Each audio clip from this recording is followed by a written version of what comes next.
দেখো আমরা হচ্ছে ক্যাপাসিটরের আগে অনেক কিছু করছি, তাহলে আমরা আজকে কি করতেছি, তো প্রমাণ করা যায় যে ক্যাপাসিটরের সঞ্চিত শক্তি মানে কি ক্যাপাসিটরের সঞ্চিত শক্তি হলো হাফ সিভি স্কয়ার, ডাব্লিউ হলো হাফ সিভি স্কয়ার। আচ্ছা এখানে কি উদাহরণ কি হচ্ছে, দেখো ডাব্লিউ মানে হচ্ছে কি আমাদের কি কাজ বা হচ্ছে কি বলতে পারে শক্তি, কারণ কি আমরা জানি কাজ করার সময় কি বলে শক্তি, আর হাফ যেটা হাফ এটা কনস্ট্যান্ট ভ্যালু, আর সি মানে হচ্ছে কি ক্যাপাসিট্যান্স, আর বি মানে হচ্ছে কি ভোল্টেজ। দুটো equal to half CV square, এই দুটো যেমন প্রমাণ করতে হবে। তাহলে আমরা হচ্ছে প্রথমে একটা জিনিস চিন্তা করব, এটা হচ্ছে আমাদের একটা ক্যাপাসিটর। আমরা ক্যাপাসিটরের চিহ্নটা কি জানি, ক্যাপাসিটর হচ্ছে কি যার দুইটা সমান্তরাল পরিবাহী পাত, যে সমান্তরাল দুইটা কি পরিবাহী পাত, মানে দুইটা পাত কি হবে সমান্তরাল, এবং হচ্ছে এটা পরিবাহী মাধ্যম দ্বারা কি করতে হয় পৃথক করতে হয়, তাহলে আমরা কি এটা ক্যাপাসিটর বলি। আচ্ছা তাহলে আমরা এই জায়গা থেকে ক্যাপাসিটর নিলাম, এই ক্যাপাসিটরের সাথে আমরা কি করছি একটা ভোল্টেজ সোর্স যুক্ত করছি, এটা হচ্ছে কি ডিসি ভোল্টেজ সোর্স, কি voltage source DC voltage source মানে ব্যাটারি যুক্ত করছি। তাহলে দেখো আমরা যদি ধরি মনে করি যে ক্যাপাসিটরের যে কোনো মুহূর্তে চার্জ, আমরা চার্জ সমান আমরা কি জানি, আমরা কত ক্লাসে পড়ছি q সমান কি হচ্ছে সিভি, এখানে q মানে চার্জ, c মানে ক্যাপাসিটর, v মানে কি ভোল্টেজ। তাহলে এই যে ক্যাপাসিটর যেটা আছে এর মানে ইনিশিয়াল মোমেন্টে বা যে কোনো মুহূর্তে চার্জ আমরা ধরে নিলাম কি q। আচ্ছা এখন ক্যাপাসিটরের যে দুই প্লেটের পোটেনশিয়াল ডিফারেন্স মানে হচ্ছে কি ভোল্টেজ পার্থক্য, মানে আমাদের যে ক্যাপাসিটরটা আছে এই ক্যাপাসিটরের যে ভোল্টেজ যেটা সাপ্লাই দিচ্ছি এটা হচ্ছে কি ভোল্টেজ বা ভোল্টেজ পোটেনশিয়াল ডিফারেন্স বা বলতে পারি কি বিভব পার্থক্য। তাহলে বিভব পার্থক্য মানে হচ্ছে কি ভোল্টেজ সোর্স হিসেবে আমরা যদি ডিসি ভোল্টেজ সোর্স তার মানে কি ভি। তাহলে ক্যাপাসিটর দুই প্লেটের আড়াই যে পোটেনশিয়াল ডিফারেন্স হচ্ছে কি বা ভোল্টেজ হচ্ছে কি ভি।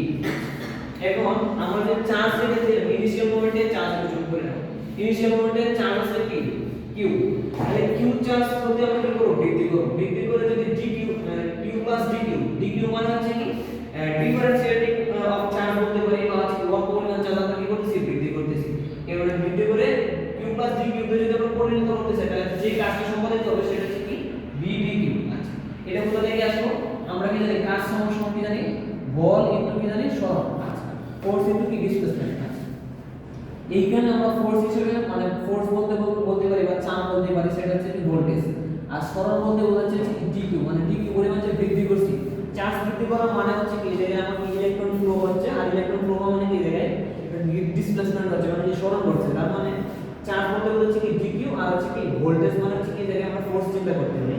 তাহলে আমাদের যে কাজ মানে চার্জ যেহেতু বৃদ্ধি করতেছি কিউ থেকে ডিকিউ পরিমাণ, তাহলে আমাদের যে কাজটা সম্পাদন হচ্ছে কি বি ইনটু ডিকিউ পরিমাণ আমাদের কি কাজ করতে গেছে। আচ্ছা তাহলে আমরা ইলেকট্রন সুতরাং ডি মানে হচ্ছে কি ক্ষুদ্র কাজ, কি ক্ষুদ্র কাজ, তাহলে ক্ষুদ্র কাজ মানে ক্ষুদ্র চার্জ যখন বৃদ্ধি করতেছে তাহলে ক্ষুদ্র কাজ সমান নেবে বি ইনটু ডিকিউ, মানে ডি বা ডেল এগুলো দ্বারা কি হচ্ছে অল্প পরিমাণ বৃদ্ধি বা ক্ষুদ্র আর ডিফারেন্সিয়েটিং এগুলো বোঝায়। আচ্ছা তাহলে আমরা কি জানি একটা ফর্মুলা জানি we know q equal to কি জানি সিভি, q মানে হচ্ছে কি চার্জ আর c মানে ক্যাপাসিট্যান্স, v মানে ভোল্টেজ। আচ্ছা এখন আমরা এই ইকুয়েশনটা কি আমরা যে চার্জের যে ইকুয়েশন আমরা জানি q ইকুয়াল টু সিভি, এটাকে আমরা কি করব ডিফারেন্সিয়েশন করব, তাহলে কি ডিফারেন্সিয়েশন wrt মিন্স হচ্ছে কি উইথ রেসপেক্ট টু b, আমরা কিসের সাপেক্ষে ডিফারেন্সিয়েশন করব সেটা হচ্ছে কি ভোল্টেজের সাপেক্ষে, কারণ কি ভোল্টেজটা কি আমাদের পরিবর্তনশীল, মানে ভোল্টেজের রেসপেক্টে আমরা কি করব এই ডিফারেন্সিয়েশন করতেছি, আমরা কি বৃদ্ধি করতেছি। তাহলে দেখো তাহলে আমরা জাস্ট এই ইকুয়েশনটা লিখলাম, তাহলে q আর এদিকে কি আছে সিভি রাখলাম, তাহলে আমরা যখন ডিফারেন্সিয়েশন করতেছি কার সাপেক্ষে b এর সাপেক্ষে, তাহলে আমরা কি লিখলাম এই জায়গায় অপারেটর নিয়ে আসলাম ddb মানে d অফ dv। আমরা জানি আছে কি ক্যালকুলাসের ক্ষেত্রে আমরা নরমালি কি করি যে ডিফারেন্সিয়েশনের ক্ষেত্রে এটা বলি কি ddx এটা অপারেটর, তাহলে আমরা জাস্ট ডিফারেন্সিয়েশন করতেছি দিলে কার সাপেক্ষে b এর সাপেক্ষে এর জন্য আমরা কি করলাম অপারেটর নিয়ে আসলাম d dv, সেম ভাবে ddb। আচ্ছা এখন এটা যে আছে তার একটা এখন আছে কি ddb cv, এবং c মানে হচ্ছে ক্যাপাসিট্যান্স মানে একটা কনস্ট্যান্ট ভ্যালু, এটা জাস্ট লিখে দিলাম। এখন হচ্ছে কাটতেছে কি ddb কাটতেছে না, তাহলে ddb মানে হচ্ছে কি আমি যদি একটা সূত্র জানি ক্যালকুলাস এই ডিফারেন্সিয়েশনের ddx of x equal to হচ্ছে কি 1, মানে x এর সাপেক্ষে যদি আমরা ডিফারেন্সিয়েশন করি তাহলে কি হয় 1, সেম ভাবে b এর সাপেক্ষে ডিফারেন্সিয়েশন করলে কত হবে 1, তাহলে 1 এর সাথে c গুণ করা যায় কত c, এই কথাটা কি আমরা 1 লিখলাম না, তাহলে এটা পাইলাম কি dq বাই dv সমান সমান হচ্ছে c। এখন আমরা জাস্ট কি করলাম ক্রস গুণ করলাম, তাহলে dq এদিকে চলে গেল, নিচে মনে মনে 1 আছে আর এদিকে c এর সাথে dv মাল্টিপ্লাই হলো শেষ। এখন আমরা হচ্ছে দেখো তাহলে dq সমান সমান কি পাইলাম c ইনটু dv।